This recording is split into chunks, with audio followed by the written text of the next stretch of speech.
Nehemiah chapter 1. The words of Nehemiah, son of Hakaliah.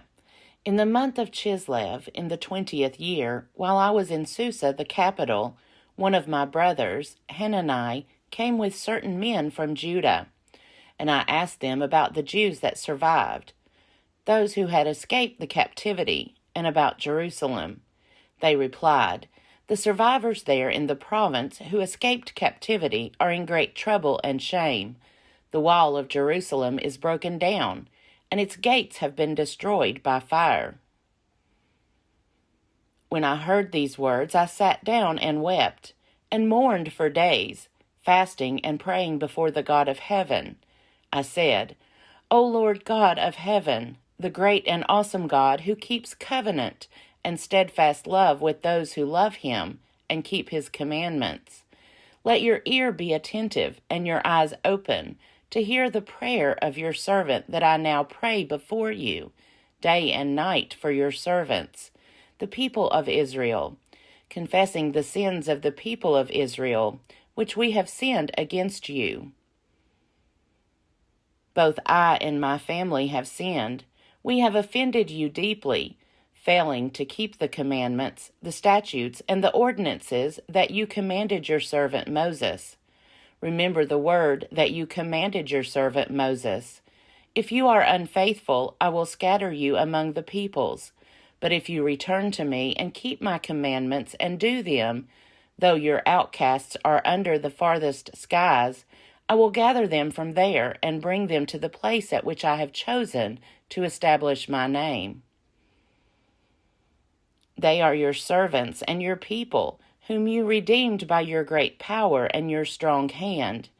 O Lord, let your ear be attentive to the prayer of your servant, and to the prayer of your servants who delight in revering your name. Give success to your servant today, and grant him mercy in the sight of this man." At the time, I was cupbearer to the king.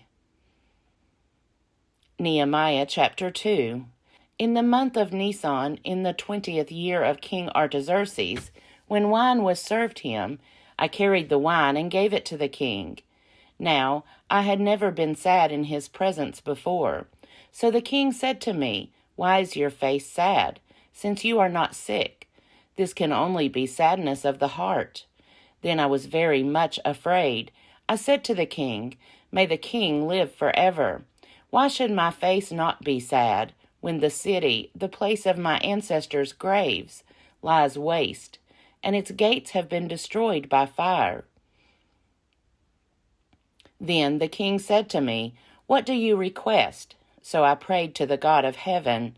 Then I said to the king, "If it pleases the king, and if your servant has found favor with you, I ask that you send me to Judah, to the city of my ancestors' graves, so that I may rebuild it." The king said to me, the queen also was sitting beside him, "How long will you be gone, and when will you return?"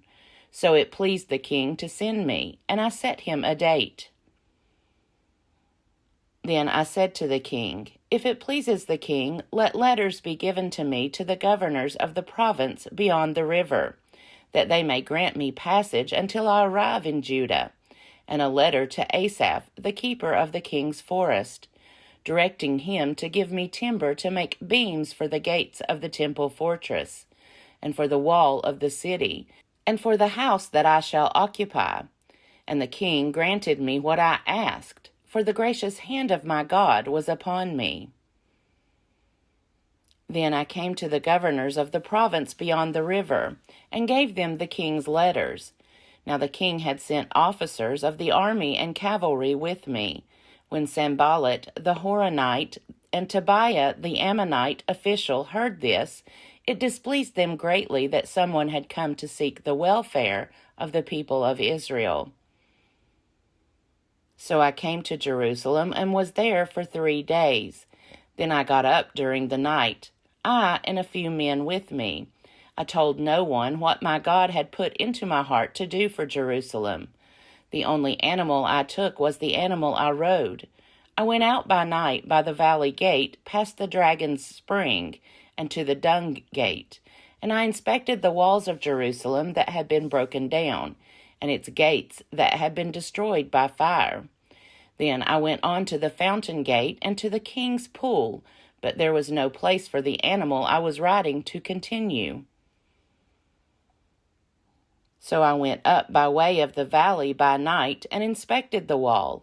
Then I turned back and entered by the valley gate, and so returned. The officials did not know where I had gone or what I was doing. I had not yet told the Jews, the priests, the nobles, the officials, and the rest that were to do the work. Then I said to them, "You see the trouble we are in, how Jerusalem lies in ruins with its gates burned. Come, let us rebuild the wall of Jerusalem, so that we may no longer suffer disgrace." I told them that the hand of my God had been gracious upon me, and also the words that the king had spoken to me. Then they said, "Let us start building." So they committed themselves to the common good. But when Sanballat the Horonite and Tobiah the Ammonite official and Geshem the Arab heard of it, they mocked and ridiculed us, saying, "What is this that you are doing? Are you rebelling against the king?"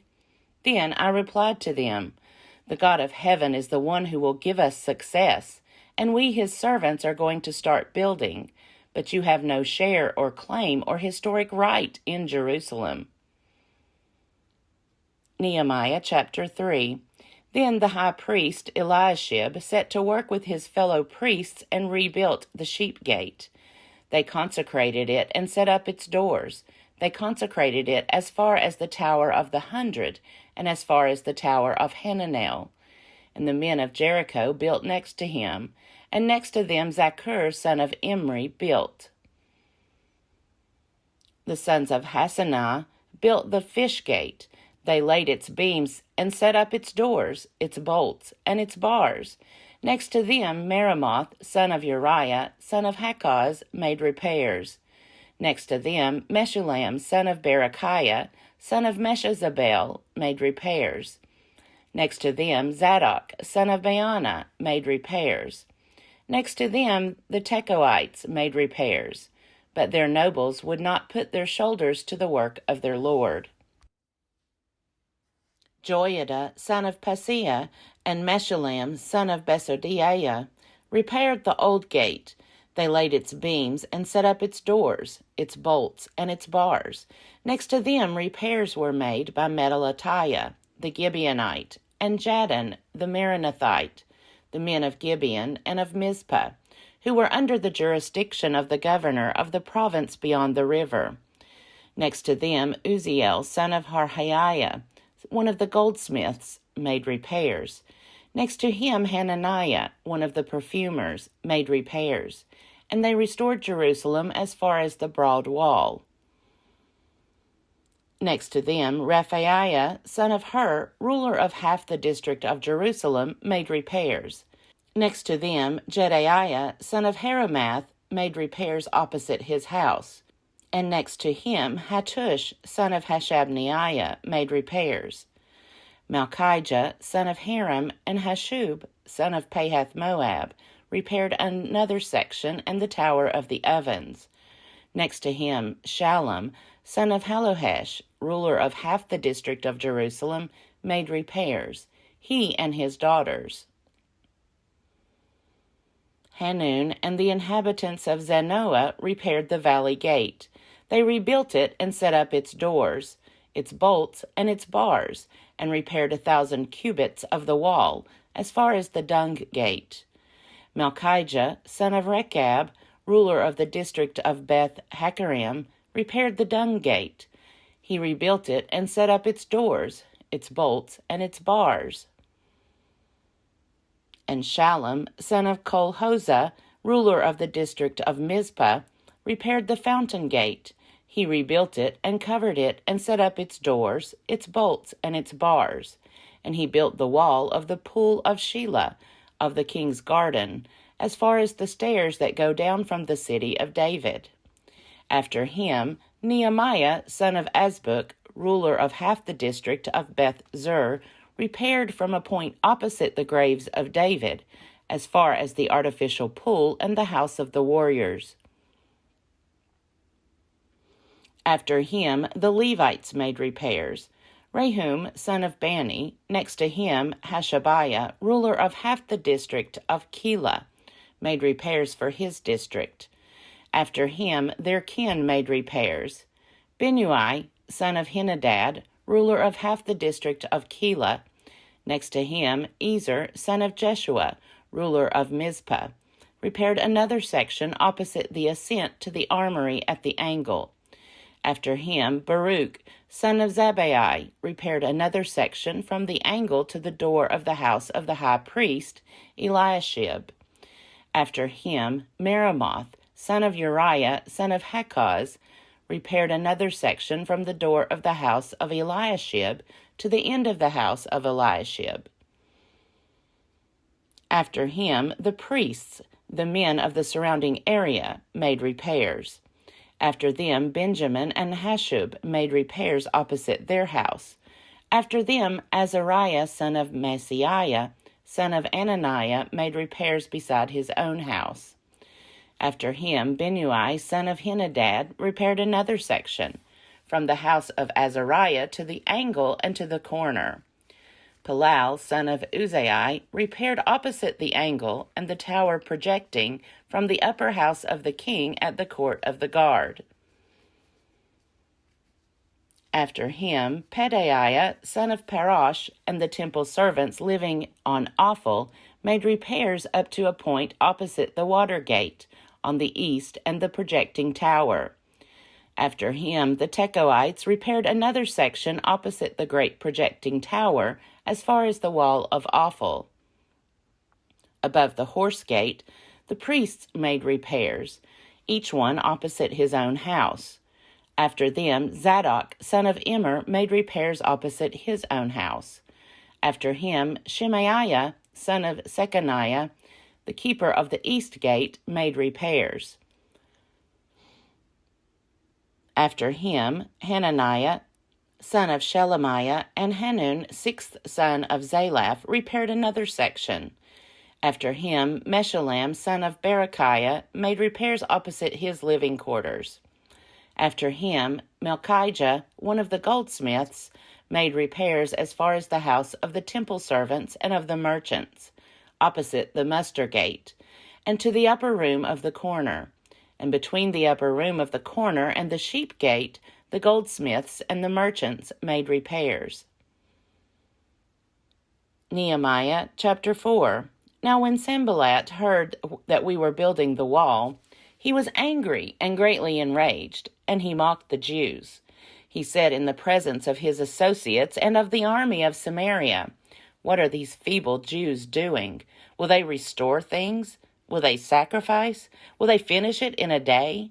Will they revive the stones out of the heaps of rubbish, and burned ones at that?" Tobiah the Ammonite was beside him, and he said, "That stone wall they are building, any fox going up on it would break it down. Hear, O our God, for we are despised. Turn their taunt back on their own heads, and give them over as plunder in a land of captivity. Do not cover their guilt, and do not let their sin be blotted out from your sight, for they have hurled insults in the face of the builders." So we rebuilt the wall, and all the wall was joined together to half its height, for the people had a mind to work. But when Sanballat and Tobiah and the Arabs and the Ammonites and the Ashdodites heard that the repairing of the walls of Jerusalem was going forward and the gaps were beginning to be closed, they were very angry, and all plotted together to come and fight against Jerusalem and to cause confusion in it. So we prayed to our God and set a guard as protection against them day and night. But Judah said, "The strength of the burden bearers is failing, and there is too much rubbish so that we are unable to work on the wall." And our enemies said, "They will not know or see anything before we come upon them and kill them and stop the work." When the Jews who lived near them came, they said to us 10 times, "From all the places where they live they will come up against us." So in the lowest parts of the space behind the wall, in open places, I stationed the people according to their families, with their swords, their spears, and their bows.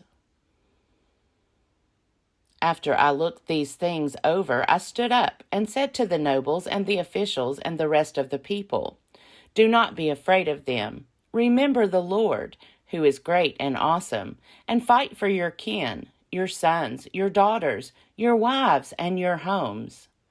When our enemies heard that their plot was known to us, and that God had frustrated it, we all returned to the wall, each to his work.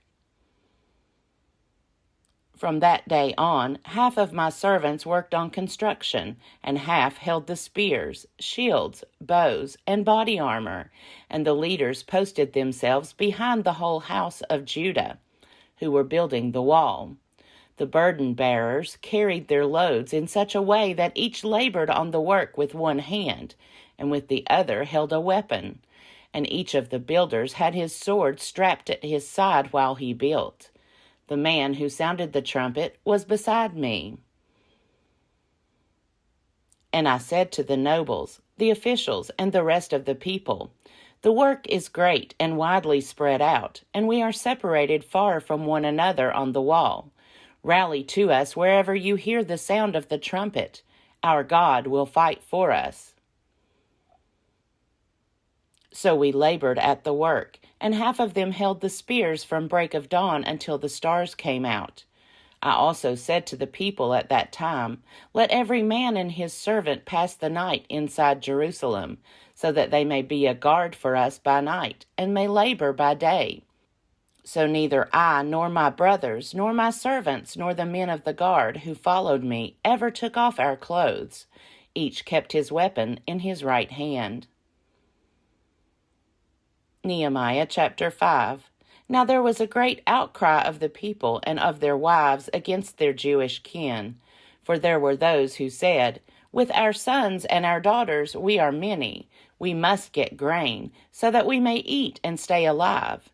There were also those who said, "We are having to pledge our fields, our vineyards, and our houses in order to get grain during the famine." And there were those who said, "We are having to borrow money on our fields and vineyards to pay the king's tax." Now our flesh is the same as that of our kindred. Our children are the same as their children, and yet we are forcing our sons and daughters to be slaves, and some of our daughters have been ravished. We are powerless, and our fields and vineyards now belong to others. I was very angry when I heard their outcry and these complaints. After thinking it over, I brought charges against the nobles and the officials. I said to them, "You are all taking interest from your own people." And I called a great assembly to deal with them and said to them, "As far as we were able, we have bought back our Jewish kindred who had been sold to other nations. But now you are selling your own kin, who must then be bought back by us." They were silent and could not find a word to say. So I said, "The thing that you are doing is not good. Should you not walk in the fear of our God, to prevent the taunts of the nations, our enemies? Moreover, I and my brothers and my servants are lending them money and grain. Let us stop this taking of interest. Restore to them this very day their fields, their vineyards, their olive orchards, and their houses, and the interest on money, grain, wine, and oil that you have been exacting from them." Then they said, "We will restore everything and demand nothing more from them. We will do as you say." And I called the priests and made them take an oath to do as they had promised. I also shook out the fold of my garment and said, "So may God shake out everyone from house and from property who does not perform this promise. Thus may they be shaken out and emptied." And all the assembly said, "Amen," and praised the Lord. And the people did as they had promised. Moreover, from the time that I was appointed to be their governor in the land of Judah, from the 20th year to the 32nd year of King Artaxerxes, 12 years, neither I nor my brothers ate the food allowance of the governor. The former governors who were before me laid heavy burdens on the people, and took food and wine from them, besides 40 shekels of silver. Even their servants lorded it over the people, but I did not do so, because of the fear of God. Indeed, I devoted myself to the work on this wall, and acquired no land, and all my servants were gathered there for the work. Moreover, there were at my table 150 people, Jews and officials, besides those who came to us from the nations around us. Now that which was prepared for one day was 1 ox and 6 choice sheep. Also fowls were prepared for me, and every 10 days skins of wine in abundance. Yet with all this I did not demand the food allowance of the governor, because of the heavy burden of labor on the people. Remember for my good, O my God, all that I have done for this people.